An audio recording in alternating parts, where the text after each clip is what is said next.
Now let us discuss about database system environment. So here we can see in the diagram the component model of DBMS. Now if you look into the DBMS, this particular diagram we call it as a block diagram. In this diagram we can split it into three sections. I want to split it into three sections. So I will just mark it here. So this part is actually the user level from here to here, correct? And this part I will take it as an application layer, and this part is database layer, correct? So I'm talking about a three-tier architecture. Now if you look at different component models, the top part, in the top part we can see the, in the figure we can see the various users. Say first one, if you consider a DBA staff. What exactly DBA staff means? Here we have discussed what are the activities of a database administrator. What he will do is he will perform a DDL statements as a data definition statement to define the structure of the database. He also provides the privileges to the different users, means by providing some commands or by using some command he will set the privileges. So here it is integrated, you can see here, correct? And that is provided to the runtime database processor. We will discuss about that one later. Similarly, if you talk about a casual user, he will provide user interactive queries. Suppose assume that we are learning in the lab, so we will be working as a casual users, and we will be writing the query, select query, insert query. He will use a query language, and in the application layer it is compiled by the query compiler. About those things we will discuss.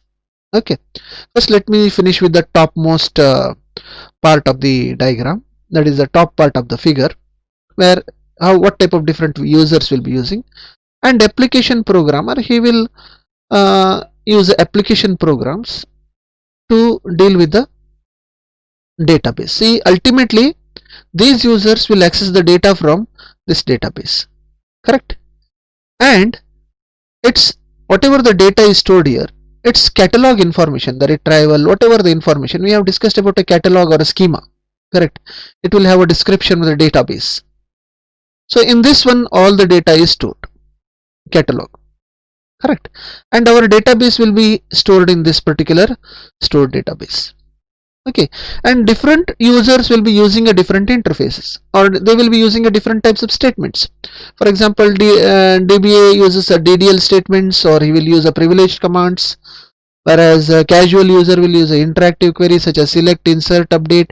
Application programmer or a user application programmer will use a application program such as HTML, JavaScript, and so on, the different interface program what they are working on, C# or a .NET, like that. And the last is a parametric user. He uses a compiled transactions, correct?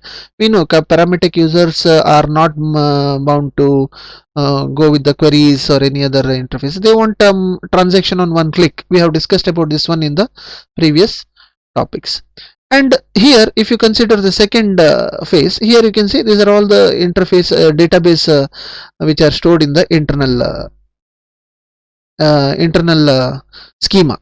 So this, if you remember the three-tier schema architecture, this you can consider as an external schema, this you can consider as a internal schema. Okay, now let us understand how this works. Same diagram I have taken in the next slide also. Here you see DDL compiler, we have discussed about this one. It stores a description and schema and metadata. So exactly what is a DDL we have to understand here. When you create a table, you specify the constraints. I have shown you how the table is created with when I discussed about a model. I have already told you how the table structure will be look like. So the table, in the table you will have a table name along with that field name such as student number, name, and its data types, and the constraints such as primary key and foreign key. And all this information will be compiled by the DDL compiler, and it's stored in the system catalog. the information is stored into the system catalog, and database is actually stored into the internal memory. Okay, next we have a casual user.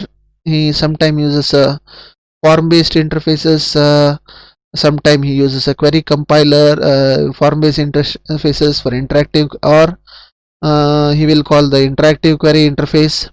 So that is what the casual user will do.